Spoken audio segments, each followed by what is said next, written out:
这位老师姓唐，名武同，是史莱克监察团预备团员，也是我们此行的伙伴。我的魂力又连升2级，达到72级。谢谢你，天龙马。我能感觉到他从我身上学到了3个魂技。我终于完全进化为黄金玄武武魂了，比普通的玄武品级还要高，而且完全稳定。你的生灵守望之刃把生灵守望之精吃了，这生灵守望之精这么多，小师弟，你别吓我。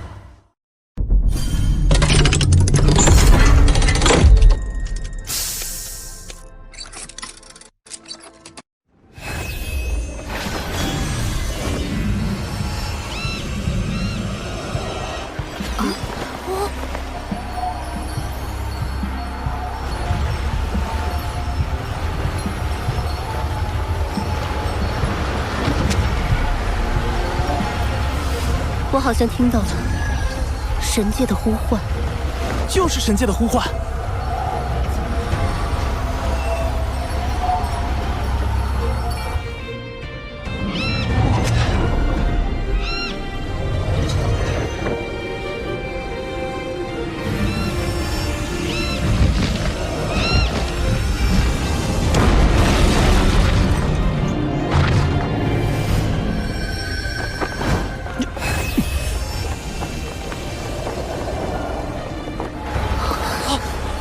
怎么没了？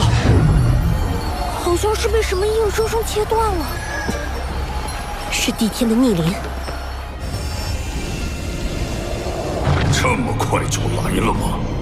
不过，你皆承载着我帝皇瑞兽的气运，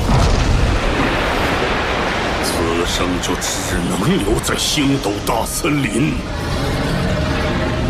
不要着急，我能引动1次，就能引动第2次、第3次。可是，这种机会1000年才会出现1次呀。那就击败帝天。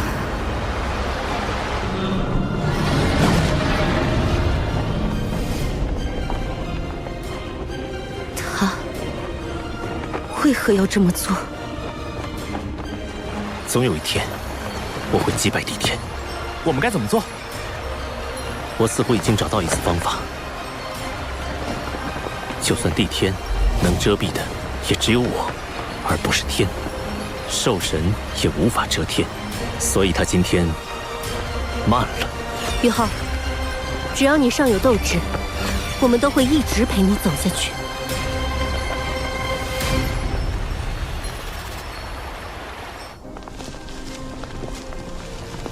宇浩，我没事。刚刚是帝天前辈融入我体内的一股力量，感受到我气息的变化，现身保护我。对不起，大师兄，现在还不能告诉你们真相。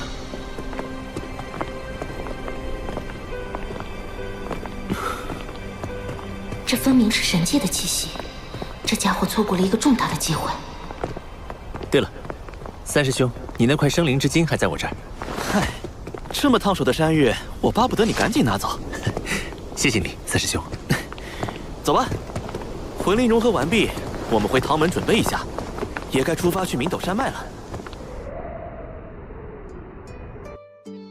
于浩，古一秋秋和季兄此次与你们同去，我留守唐门。有我在，放心吧，贝贝。大师兄，一切小心。落日森林那边如有情况，一定等我回来。放心吧。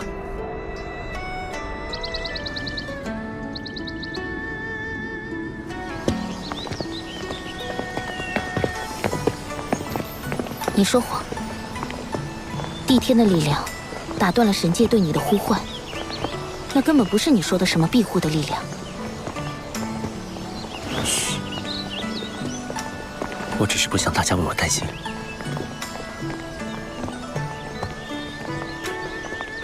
不过，你为什么能看穿？难道你了解神界？略知一点。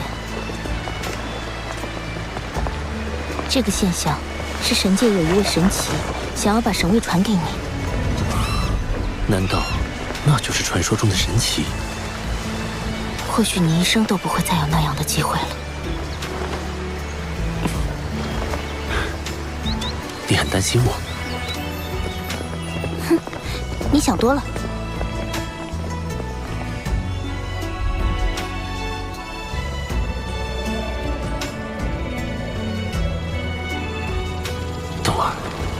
哪怕你已经忘了我，还是会关心我吗？我背负着天梦阁他们的寄托，为了成神，我将竭尽全力。只是谁也不知道，我心中你才是最重要的人。这个人身上似乎有无数秘密，有些秘密还与我有关。不，我想他做什么？不管有多神秘，他也是个坏蛋，最多是个实力非凡的坏蛋。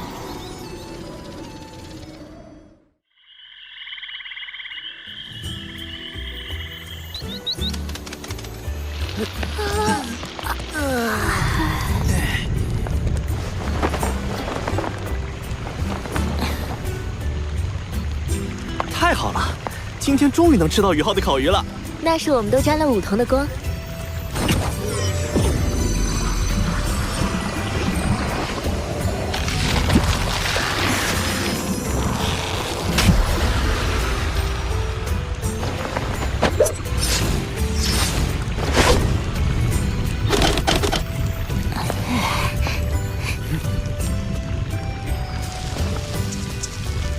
这家伙做事还蛮仔细的。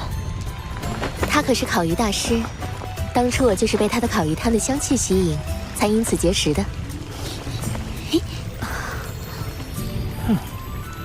烤鱼还有一会儿，我们也别闲等着。老季，我们活动一下筋骨。正合我意。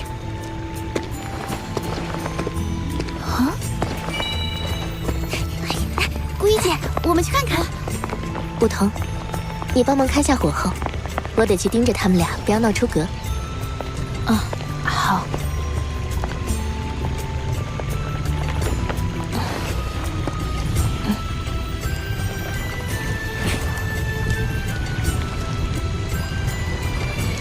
老季，你也很懂读氛围嘛。废话少说，开始。不是，真打呀！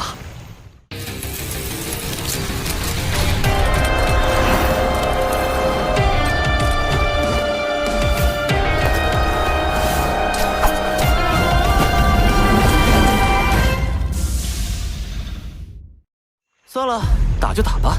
宇浩啊，咱兄弟做的够意思了吧？季兄，请。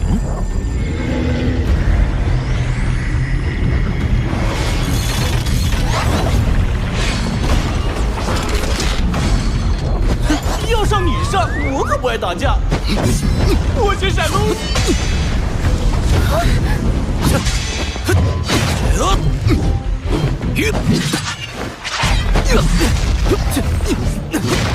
别一味躲避防御，要主动出击啊！闭嘴，该你上了。玄武置换，玄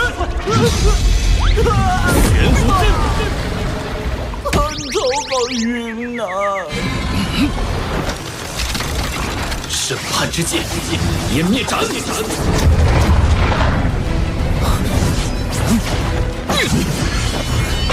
武遁阵，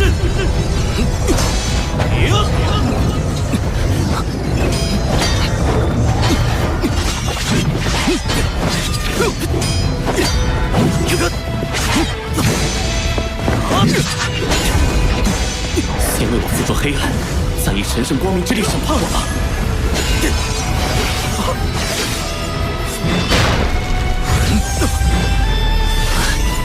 玄武之力，审判之剑，湮灭之魂，玄武置换。小心我的烤鱼！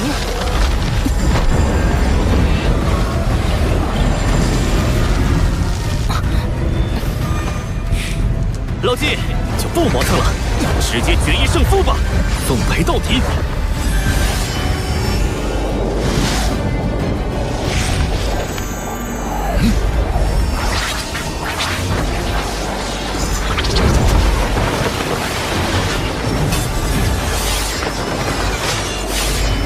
第七魂技，武魂真身。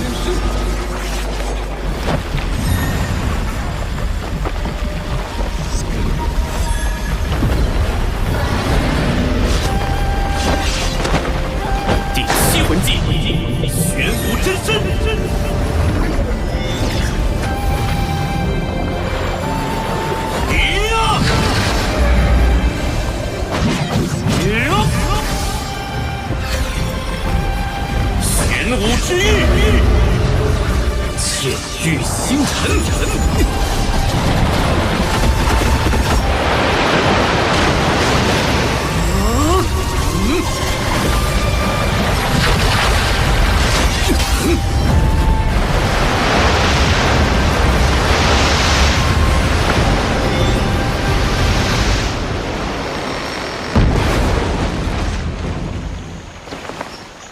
我输了，承让。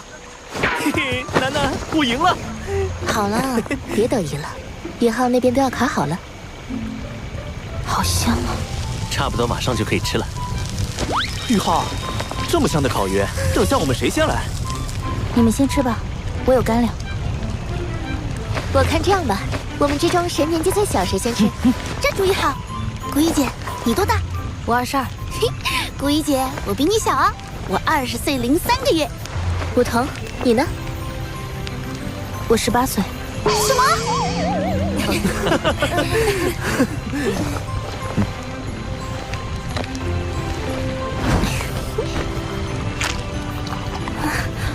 好好吃。当然会好吃了。我用入微境界的精神力覆盖了鱼，烤鱼时控制的精细程度，简直是在制作一批魂导器。真是怪事啊，闻着味道比以前还好，而且有种浓浓的爱意啊。我闻到了爱的味道。这手艺是小时候妈妈教我的。妈妈说，烤鱼的诀窍就是要把对家人、恋人的爱也融入其中，才能烤制出最好的烤鱼。他还挺有一手的，难怪这烤鱼这么好吃。宇浩，今天这顿烤鱼必须要管饱，大家都饿坏了。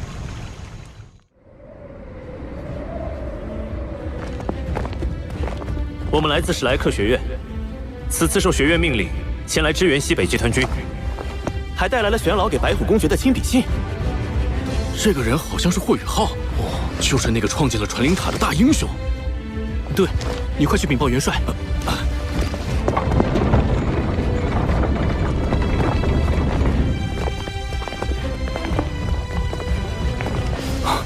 宇浩，是你来了。父亲，这位就是一手创办了传灵塔组织的史莱克学院年轻一代第一天才，也是史莱克学院海神阁最年轻的成员霍雨浩。哥，你是在玩哪出？原来你竟是史莱克学院出身吗？你们之前见过他，你还记得他吗？当然记得，果然是英雄出少年。传灵塔是学院和3大帝国以及星斗大森林联合创办的，并非是我。如果没有你研究出魂灵，我们可创办不了传灵塔。现在，传灵塔在魂师心中犹如圣地，未来发展不可限量。如果不是战争，我都想去你们传灵塔总部走一趟。公主殿下过奖。这是玄老写给公爵大人的信。眼下已经确定，日月帝国的目标就是天魂。斗灵帝国已经派去援军，我们也几次对日月帝国发起进攻，试图牵制日月帝国，为天魂帝国分担压力，但收效甚微。你们来担任侦察的工作。我们之所以一直处于被动的局面，就是因为日月帝国的高空探测魂导器封锁了我们的侦察，让我们对敌人根本没有了解。玄老对你们的侦察能力十分推崇，我想知道你们能做到什么程度。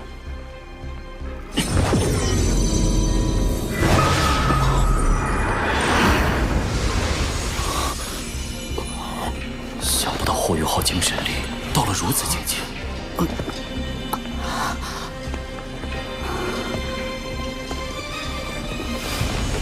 这个精神功效与2次救下我的那个人一样，他们都是精神类魂师。日月帝国的空中封锁确实很强，但也不是没有破局之法。就我对日月帝国魂导器的了解，他们的空中探测魂导器的极限高度是5000米。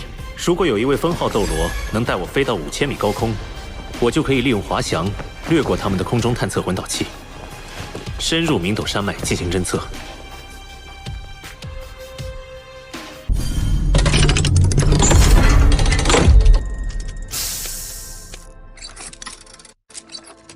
如果有一位封号斗罗能带我飞到5000米高空，我就可以利用滑翔掠过他们的空中探测魂导器，深入明斗山脉进行侦测。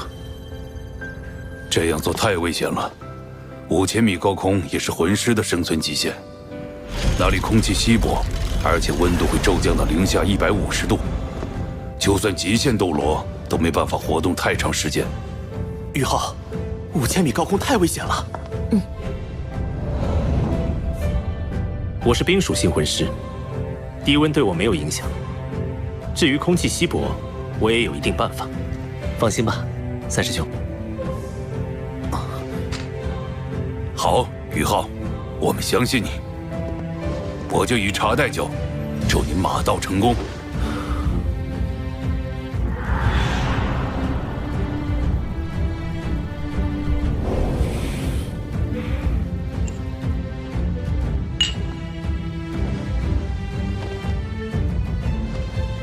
你既是我们星罗帝国人，不知仙乡何处？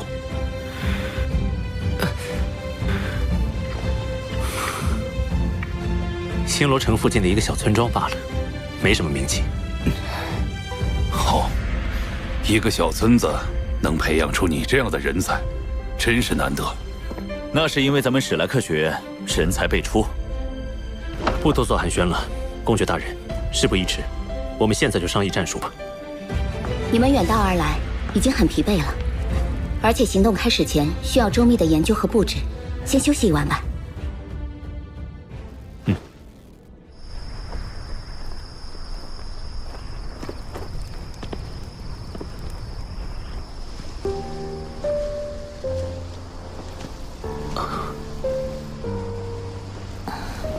梧桐小姐也有如此雅兴，星空又不是你家开的，只允许你一个人欣赏吗？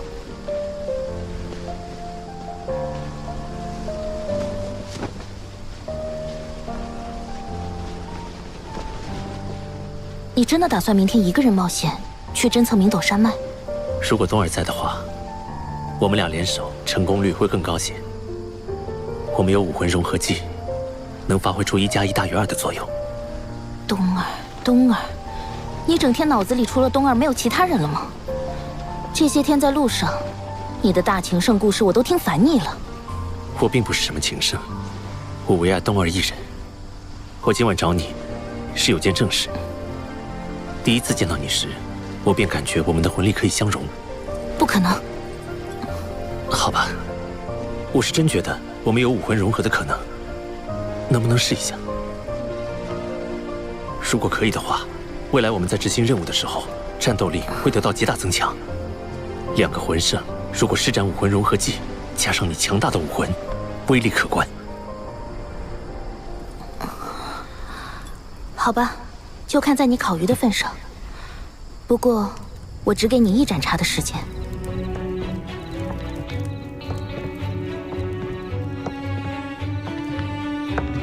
就在这里，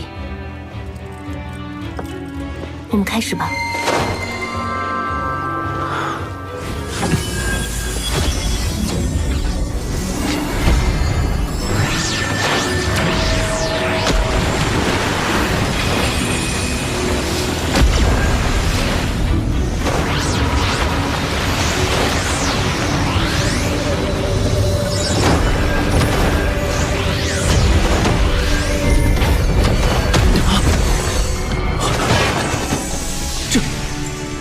一定是哪里出了问题，再来。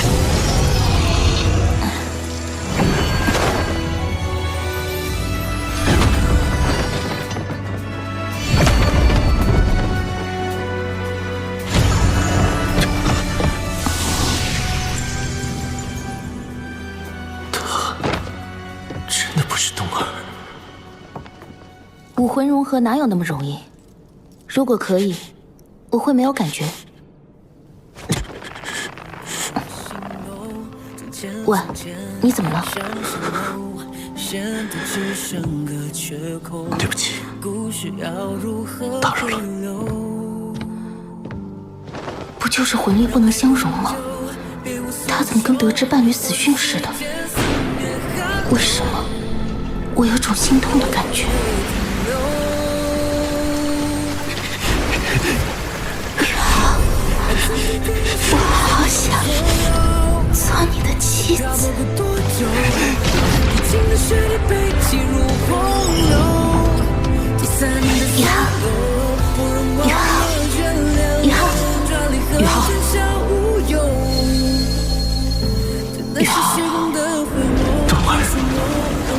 真的好想你，唐舞桐不是冬儿，冬儿，你究竟在哪里？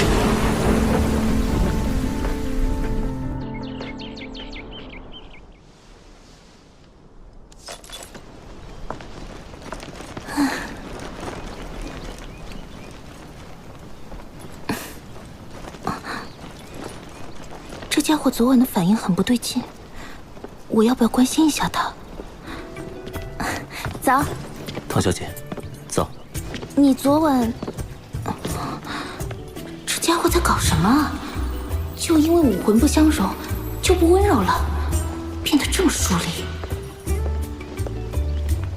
你和宇浩大早上的这是怎么了？楠楠姐，一个人如果认为自己的武魂和另一名魂师有可能融合，于是就去尝试了，但失败了。这种情况对他的打击会很大吗？梧桐，你说的不会是宇浩吧？他和你武魂融合失败了。嗯。没想到竟会是这样，我们错了，可能我们所有人都错了。你不要说谜语了，快讲。抱歉，梧桐，宇浩为你带来的困扰，我代他向你致歉。这对他的打击实在太大了。当初，宇浩刚来史莱克学院的时候，有一名室友叫王东，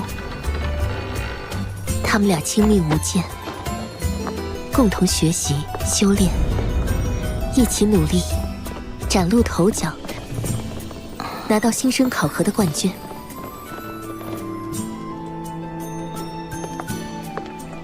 后来，他们还一起参加了全大陆高级魂师学院斗魂大赛，大放异彩，为学院争得了冠军，获得终身史莱克七怪的荣耀。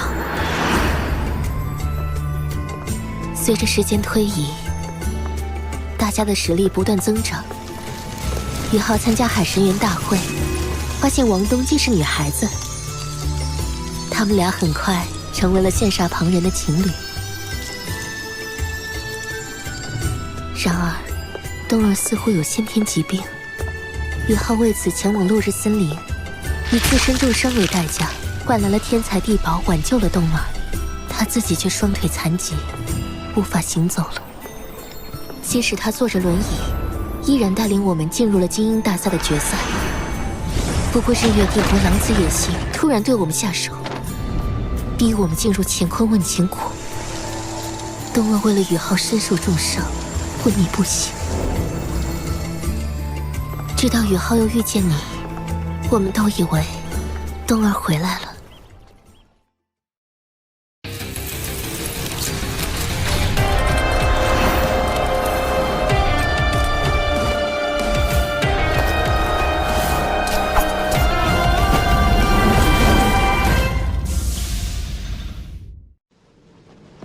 这里是明斗山脉的最高峰，一览众山小。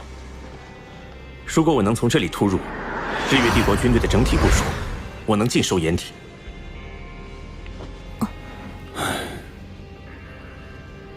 坦白说，你指的这个地方，是我们目前最想要进行探测的地方。但是，我不能让你去。为什么？就是这个地方，吞噬了我星罗帝国200名魂圣以上级别的魂师，给予了我们重创。难道传说中接近10级的魂导器死神塔就部署在这里？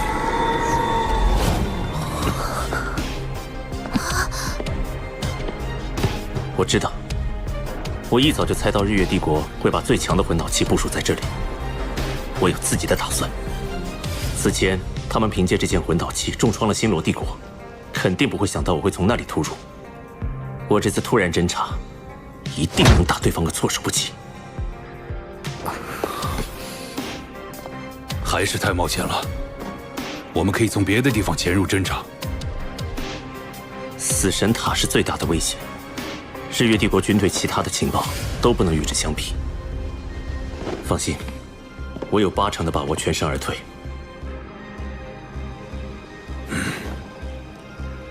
好，作为一名军人，我确实无法放弃这样的机会，哪怕把我自己当诱饵来牺牲也在所不惜。宇浩，你需要我们做些什么？这需要周密的战术安排。我需要星罗帝国做出佯攻，吸引对方的注意。佯攻的位置最好选在……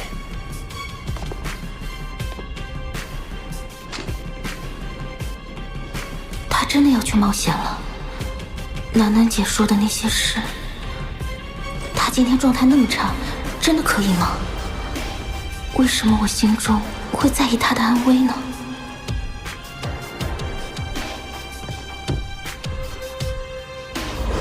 在这个位置，我需要有人空中接应。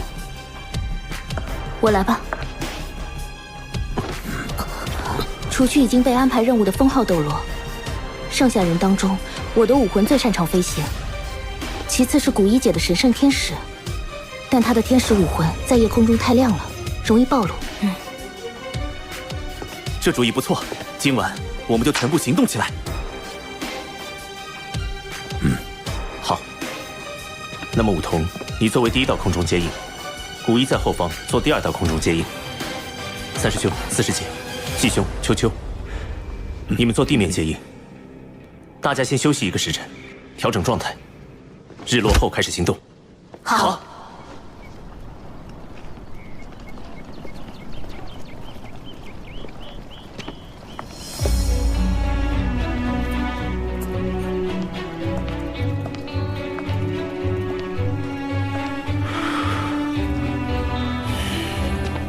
这个家伙，为什么他的眼神中包含着一份决绝？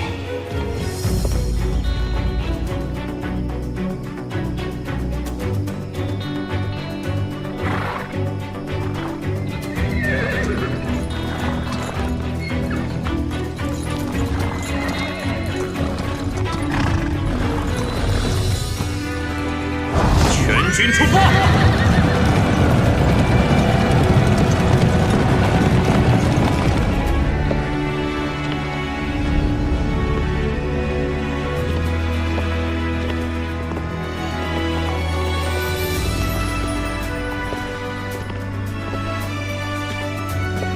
宇浩，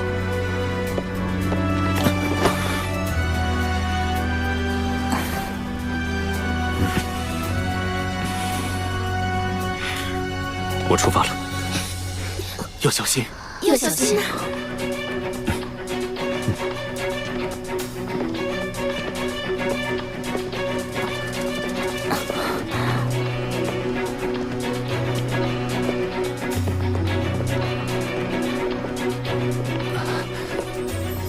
哥，你搞什么？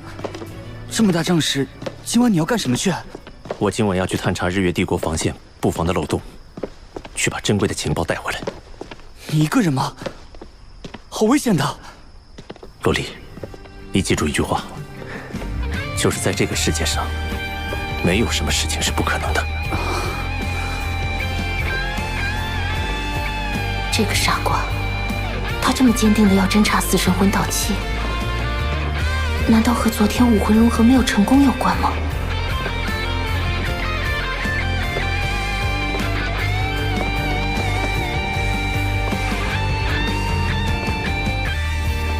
我与99公主、玄机斗罗他们商议决定，这次行动为了保密，就由我亲自送你上去。走。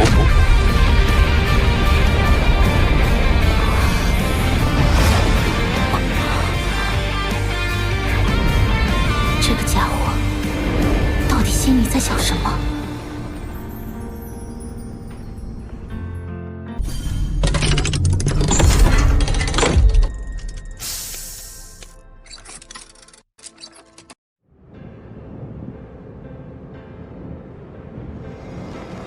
宇浩，你感觉怎么样？如果有任何不适，立刻告诉我。我们不是不能停下来。我没事，继续吧。他怎么了？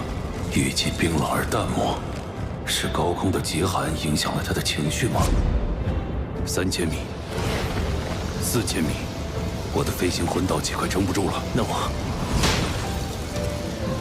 做好了。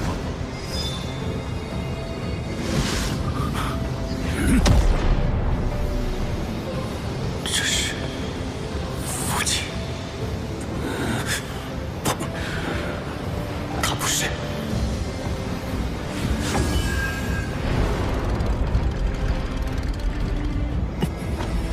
用八角玄冰草控制体温，日月帝国的热感魂导器就探测不到我。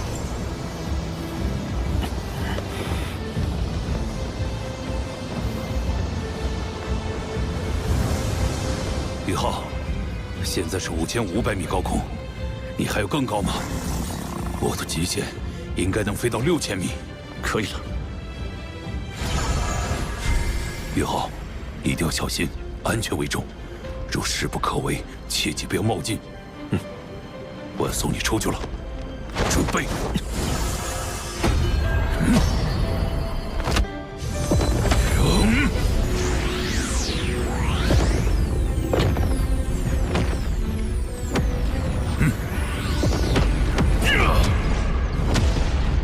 这小子有着常人难以企及的能力啊！我个体所烦忧的问题，在无尽夜空下显得如此渺小而不值一提。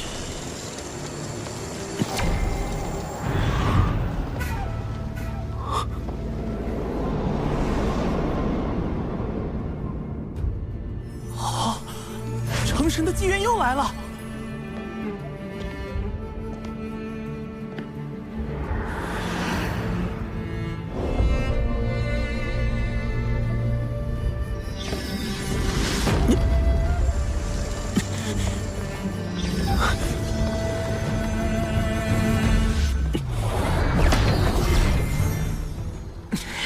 又是地天，这已经是他第2次截断宇浩成神的机缘了。我会用我自己的方法打破他的束缚。看来是时候让地天给点好处了。第2次，这已经是第2次了。这是为什么？我追寻了80万年不可得的东西，竟然在短时间内2次出现在他身上，向他发出召唤。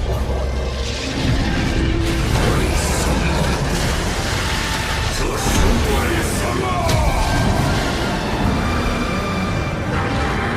为什么这么不公平？就因为我是魂兽，而他是人类吗？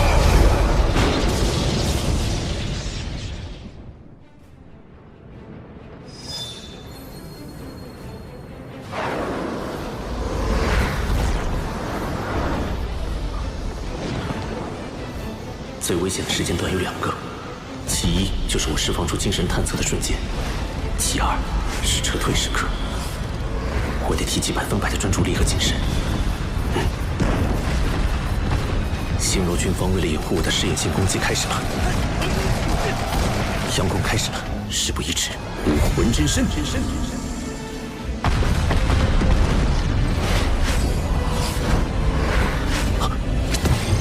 神力屏障。一道巨大的精神屏障覆盖了整个明斗山脉最高峰。精神波动双属性探测魂导器，不好，他要定位我。3圣狼猿魂虎技能，瞬移。好险，被定位到的话，下一瞬到来的就是致命打击。就算要撤，我也要在走之前。要向你们一块肉来。高空探测魂导器是需要同地面建立信号连接来工作的。如果能避开探测魂导器的监测，近距离释放干扰信号，就可以阻截通信，让探测魂导器失明。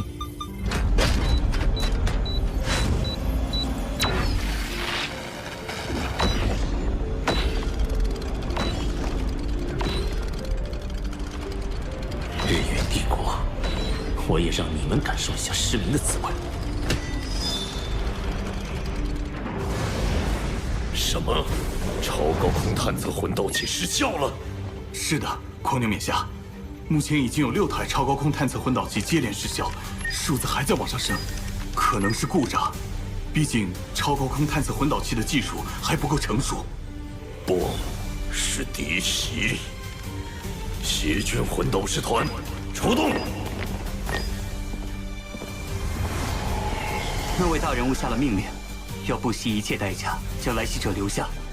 哼，这是自然。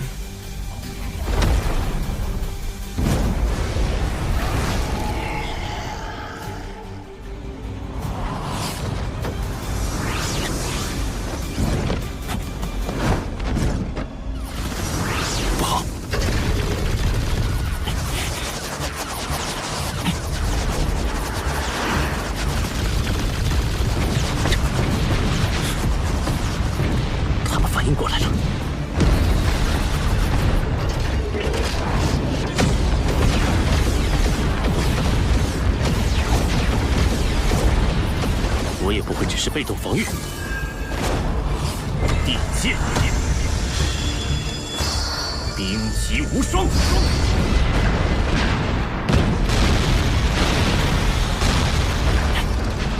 邪军魂导士团长，狂牛斗罗王叶恒，你跑不了。你我之间正好有一笔旧账还没清算。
激怒他了。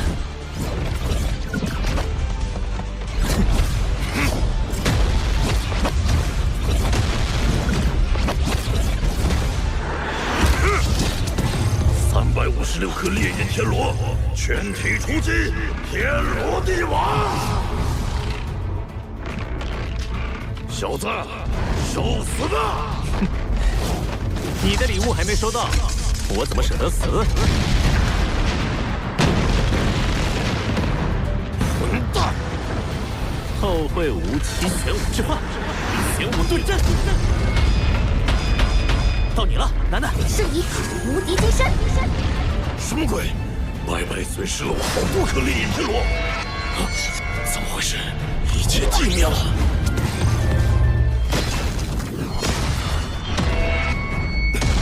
我的烈焰天罗，原来不止一个毛贼！别想逃！青天卧杀！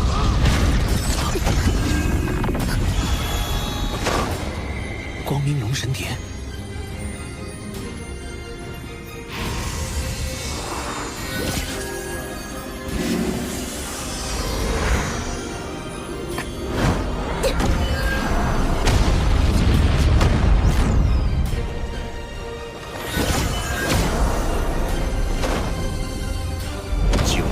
个10万年魂环。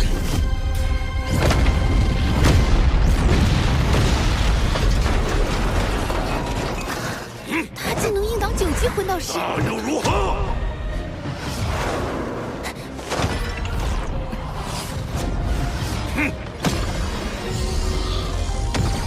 第6魂技，龙神武天杀。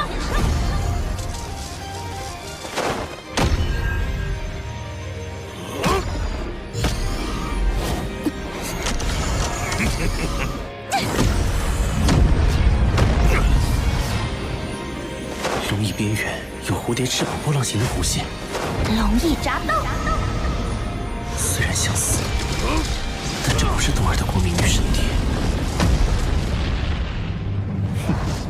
王一恒，你中计了！就凭你们！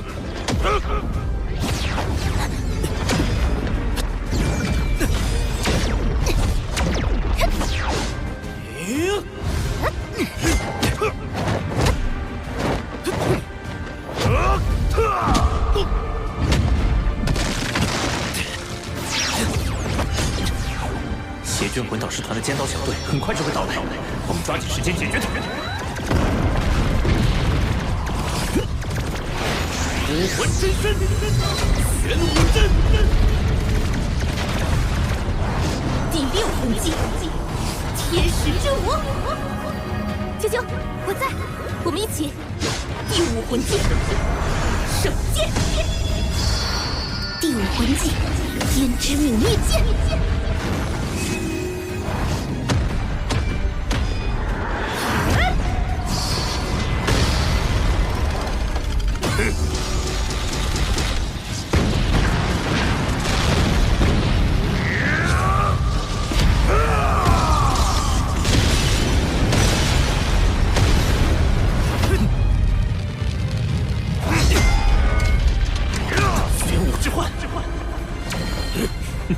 惊恐爪，天罗之域。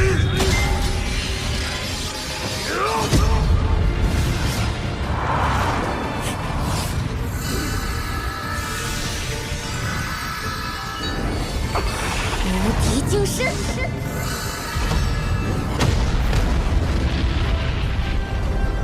玄武遁阵。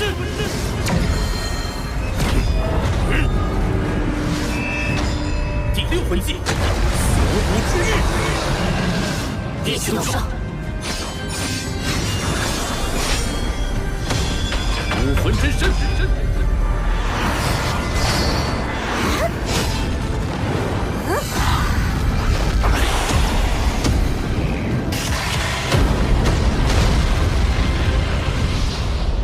该结束了。第7魂技，黄牛真身。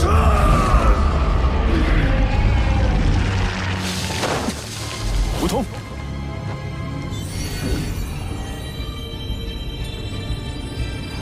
第7魂技，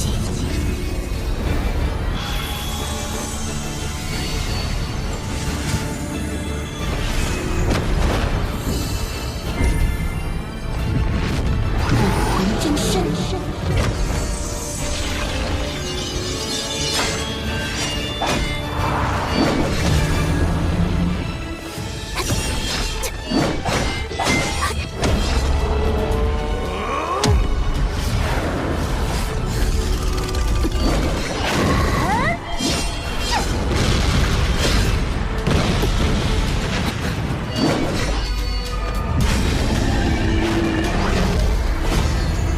龙神之光。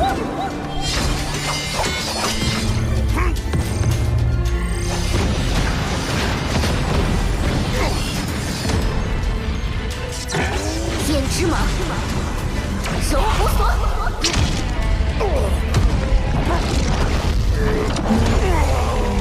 趁现在！该死，不能让他过来！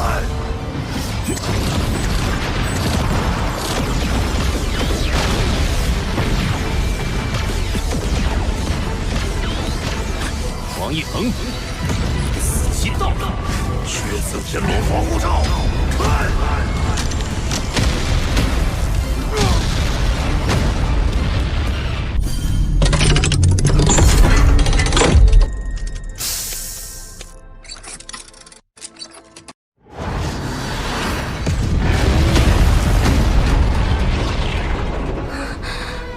这种痛苦、眷恋的熟悉感觉是什么？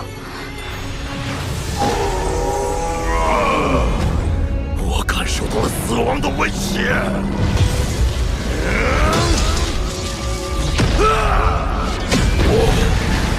我还不能死！他要破釜沉舟！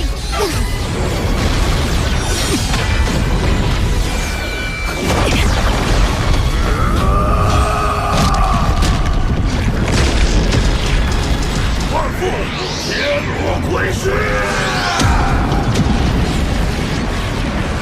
他的精神力濒临崩溃，太危险了！宇浩，回来！解决他的好机会。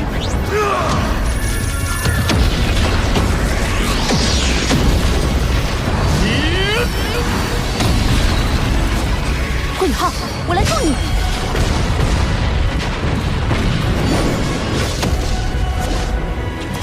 命运裁决！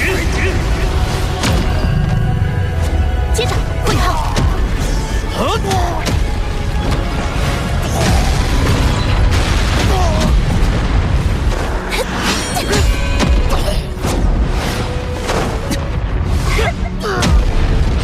黄金龙神枪！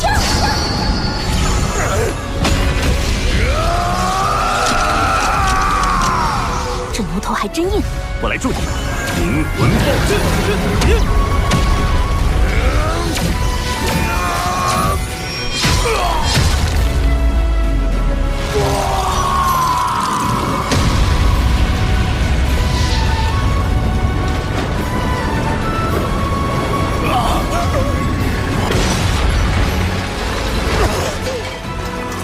我不该死，不该死！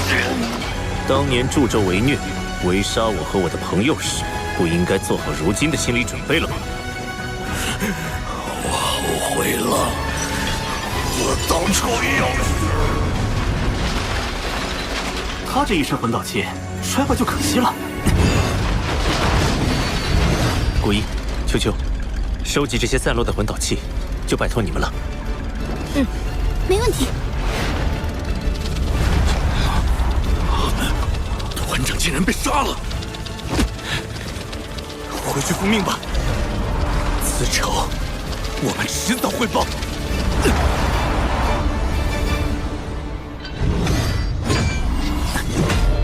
这家伙全身魂导器都是值钱的宝贝啊！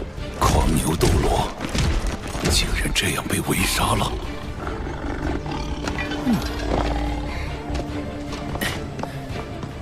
太好了！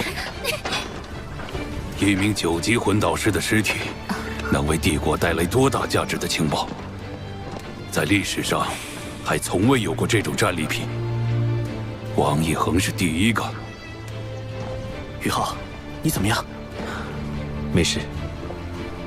魂导器都搜集完毕了。白虎公爵，王一恒的尸体就交给你们了。将狂牛斗罗尸体带走。是。这是3000米高空对地面探测魂导器的核心法阵，日月帝国的最新科技。我收缴了数个，供给给星罗的魂导科技师研究。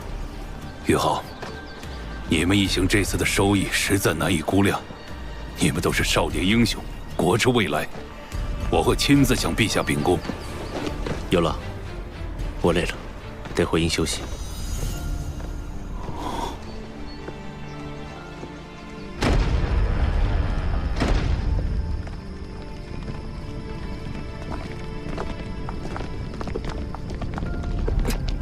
宇浩，应该是刚才宇浩使用后东掌，牵动了内心对东儿强烈的思念所致。让他好好睡一觉就可以恢复了。我们先回去吧。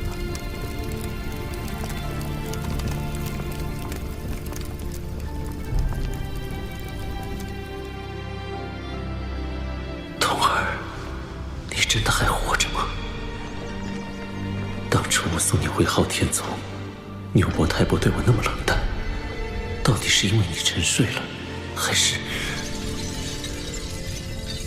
东儿，如果你真的离开了这个世界，就带我一起走。刚才他那一掌叫什么？为什么我感觉如此的悲伤？王一恒真的是被霍雨浩和他的伙伴们杀死的？我比宇浩要大5岁，但在整体实力上已经被他们远远抛下了。他们是怎么做到的？我只能看到最后一幕。从当时情景判断，应是宇浩7人在主控魂师的有效调动下，将战斗力发挥到极致，不断削弱王一恒。由宇浩的浩东掌给予致命一击，其关键作用的有4人：许三石、江楠楠、霍宇浩和季绝尘。主控魂师吗？这个人只可能是霍雨浩。公主殿下说的不错，当年我们与霍雨浩参与第一次精英大赛时，他作为主控魂师，发挥了功不可没的作用。更何况如今，他不愧是未来海神阁阁主的人选，难怪以小小年纪就成为海神阁最年轻的成员。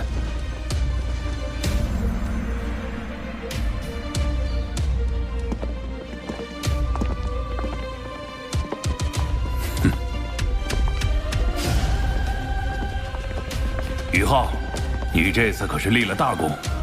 元帅过奖。晚点陛下会有奖励，甚至爵位加封。现在大军士气正盛。报，天魂帝国紧急情报！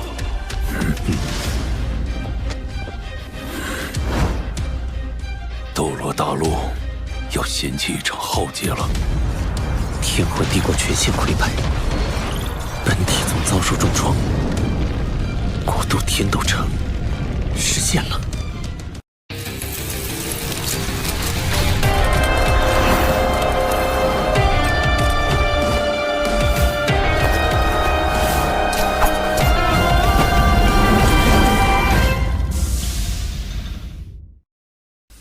战争开始才10几天，恐怕再有半个月，天魂帝国就全境沦陷了。那时候，星罗帝国侧翼、斗灵帝国正面和史莱克城都将遭受威胁。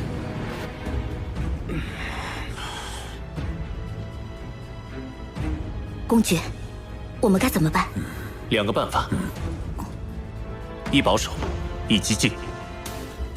保守之法是，我们立刻撤军，集结全部力量向学院求援，团结斗灵帝国和隐世宗门，趁日月帝国侵略天魂帝国分兵之时，与他们的主力决一死战，拼上一回。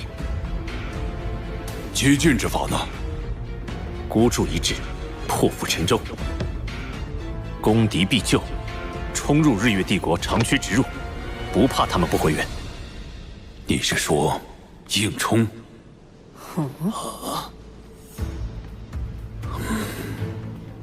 不行，死神塔的威胁太大了，很可能令我们全军覆没。关于这一点，我有了具体的办法，且是有效之法。什么？我个人的极限单兵。计划是这样：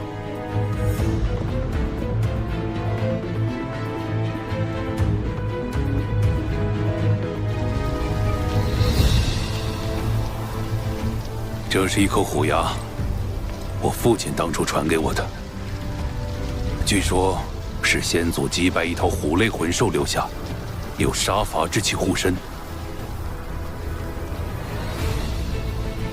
你带上吧。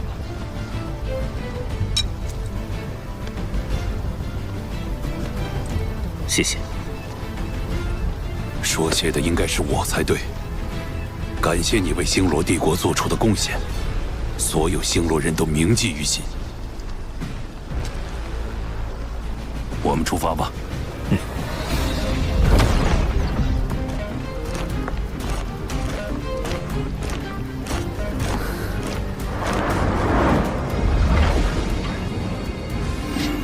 到这里就可以了，我能自己滑翔过去。宇浩保重，一定要注意安全，无论如何活着回来。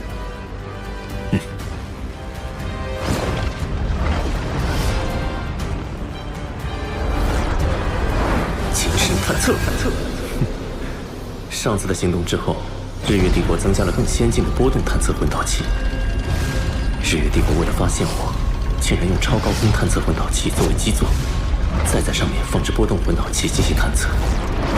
但这些根本拦不住我。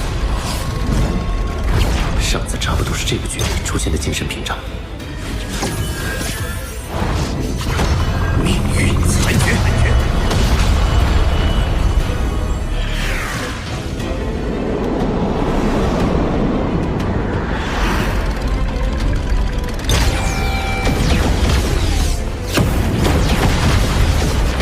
找到了。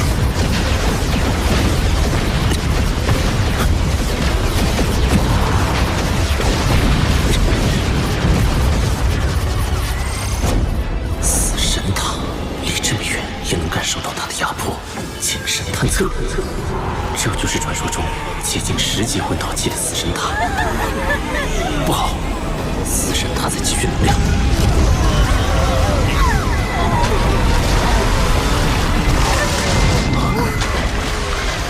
刚才一股刺痛直刺我灵魂深处，仿佛跟死神擦肩而过。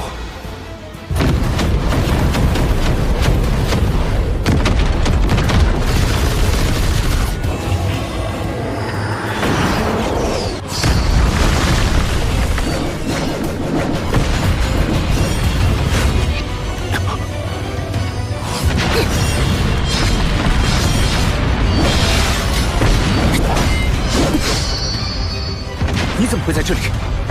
这有什么？我有天赋能力，跟你一起混进来的呗。没有本姑娘的帮助，你刚才要被集火了。你怎么这么大的胆子？这里不是你应该来的地方。少废话，快说，接下来怎么办？接下来你要听我的指挥，我将你送到山上，你只需全力破坏，不用管我。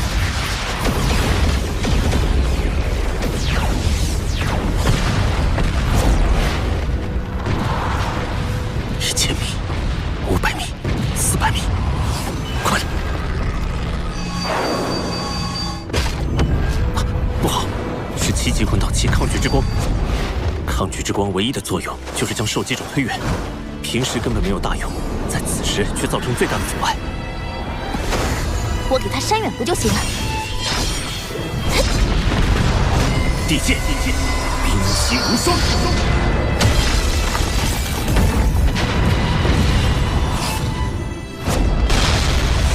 就是现在，1、2、3。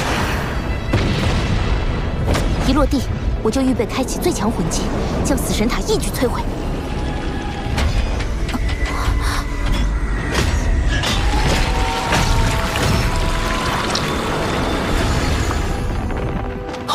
不好，死神塔启动了！不冲！精神塔印，玄武之幻。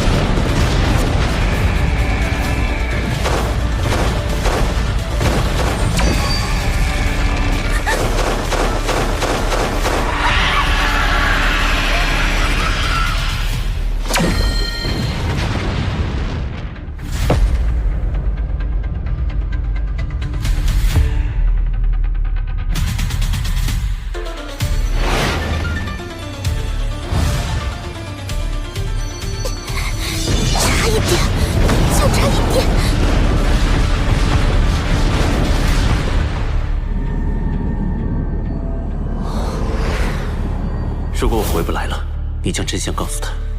哥，你想通了？只是家国大义面前，没必要了。你一定要安全回来。我的身体正在被裂解，生命力在流失，精神值还在崩溃。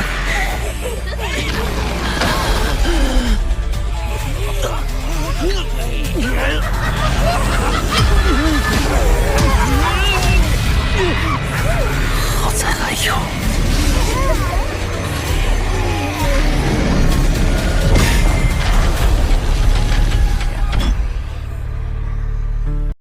仅魂导师不足为虑，这是有多少数量的润魂才能炼制的武器？他的金光好强，是什么力量？我要把你留到最后。你到底是谁？你不是说不杀他吗？不可能！正好，就收了你们几个吧。速速离开！